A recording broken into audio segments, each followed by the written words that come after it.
राजधानी लखनऊ की बख्शी का तालाब तहसील समाधान दिवस में शनिवार को हिंदू युवा वाहिनी के पूर्व जिला सचिव विमल परमार और गरीब जनशक्ति पार्टी के राष्ट्रीय अध्यक्ष राजेंद्र रावत ने अखिलेश यादव, राहुल गांधी, मल्लिकार्जुन खड़गे और अरविंद केजरीवाल को देश से माफी मांगने के लिए कहा है। उन्होंने यहां पर प्रदर्शन करते हुए कहा है कि विपक्ष लगातार झूठ का प्रोपेगेंडा फैला रहा है। संविधान को खत्म कर देगी भाजपा, यह महाझूठ विपक्ष के द्वारा लगातार फैलाया जा रहा है और लोगों को भ्रमित किया जा रहा है। उन्होंने यहां पर मांग यह भी उठाई है कि असदुद्दीन ओवैसी की संसद सदस्यता को रद्द किया जाए। गौरतलब है कि ओवैसी ने अपनी शपथ ग्रहण में फिलिस्तीन जिंदाबाद के भी नारे लगाए थे।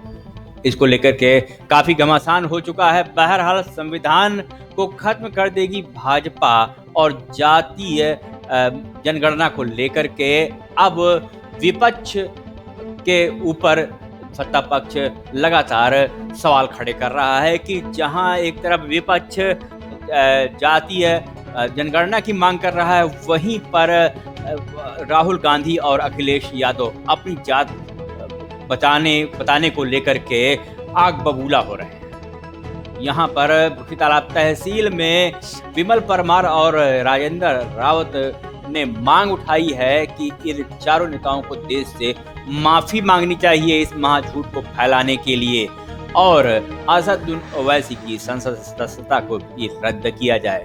क्या कुछ कहा है इन दोनों ने, आइए बात करते हैं। विमल जी, ऐसा क्या हुआ कि लोकसभा में जो है सत्र के दौरान अनुराग ठाकुर के बयान को लेकर के अब जो विपक्ष है वो एकदम बौखलाया हुआ है? अनुराग ठाकुर ने कुछ गलत नहीं कहा। पहले यही राहुल गांधी, यही अखिलेश यादव कहते हैं कि आप जातीय जनगणना कराइए और जातीय जनगणना कराइए और अपनी जात नहीं बताइए। ये किस संविधान में लिखा है? आपको जातीय जनगणना कराना है तो आप अपनी जात बताएं। पहले राहुल गांधी जी अपने दादा की जात बताएं, अपने पिताजी की जात बताएं, अपने माताजी की जात बताएं और फिर उसके बाद अपनी जात बताएं। राहुल गांधी को खुद अपनी जाति का पता नहीं है, वो चले हैं जातीय जनगणना कराने। ऐसा क्या हुआ जो अखिलेश यादव जी को इतना चुभ गया? देखिए, अखिलेश यादव जी इस समय उनका नाम ही अखिलेश है, अक्ल से पैदल।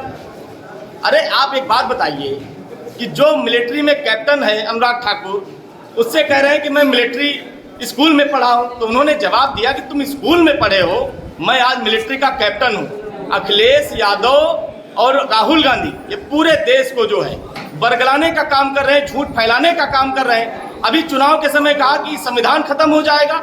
अरे कोई एक नागरिक आगे आए और बता दे कि संविधान के तहत कार्य नहीं हो रहा है। सारे कार्य संविधान के ही तहत हो रहे हैं, लेकिन झूठ का प्रचार प्रसार करना ये अखिलेश यादव और राहुल गांधी की आदत सी बन गई है। क्या मंशा है इनकी संविधान को लेकर के झूठ फैलाने के पीछे क्या मंशा है? मंशा स्पष्ट है कि गरीबों के अधिकारों पर डकैती डालने। अब इनका जो खजाना है वो खाली हो चुका है, सत्ता से बाहर है, तो ये चाह रहे हैं कि कैसे भी झूठ, प्रपंच, छल को फैला करके हम दोबारा सत्ता में आए और सत्ता की मलाई काटे।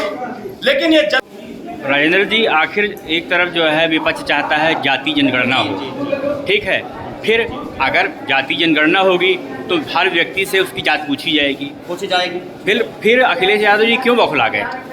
मैं कह रहा हूँ जाति जनगणना हो सही बात है, पर पहले हमारे पुरखा की जात क्या थी? हाँ। हमारे बाबा की क्या जात थी? बाबा की जात क्या थी? क्या हमारी जात है? उसको बताना चाहिए भाई। बताना चाहिए ना। जी। अगर मेरे आजी बाबा की जात नहीं है तो मैं अपनी जात कैसे खोल सकता हूँ? जी। भाई, इनको अपने पुरखों को पहले जात बताना चाहिए कि मेरे पुरखे क्या थे, तो उसके बाद अपनी जात बताएं मैं इस जात के हैं। जी। इसमें जो ये फैला रहे हैं अखिलेश जी और राहुल जी, ये गलत है। ये जनता के साथ लड़ना है। गरीबों के एक उनके जो जाति है उस पे एक हिसाब से हमें समझ रहा हूँ डाका डाल रहे हैं। अच्छा, और दूसरी चीज ये है, ये संविधान खत्म हो जाएगा, ये भी एक महाभ्रम फैला रहे हैं। ये तो है, संविधान कोई खत्म ही नहीं कर सकता है। संविधान जो है, देखिए आपने मोदी जी ने संविधान को अपने मच्छर से लगा रखा है। जी। मोदी जी ने संविधान को अपने मत्थे से लगा रखा है। गरीब जनशक्ति पार्टी के राष्ट्रीय अध्यक्ष हैं राजेंद्र रावत। इन्होंने यहाँ पर सीधा स्पष्ट किया है कि राहुल गांधी और अखिलेश यादव गरीबों की जाति पर डाका डाल रहे हैं। सीधा उनका कहना यह है कि गरीबों के वोट पर इन लोगों की निगाहें हैं, ना कि जातीय जनगणना से लेकर इनका कोई वास्ता है। जब किसी जाति जनगणना होगी तो हर एक से उसकी जाति पूछी जाएगी। इसमें बौखलाना यही साबित करता है कि केवल जातीय जनगणना के पीछे पिछड़े और दलितों के वोट बैंक पर इन दोनों ही नेताओं की निगाह है। बहरहाल जाति जनगणना को लेकर के लगातार घमासान मचा हुआ है। Bureau report, R express.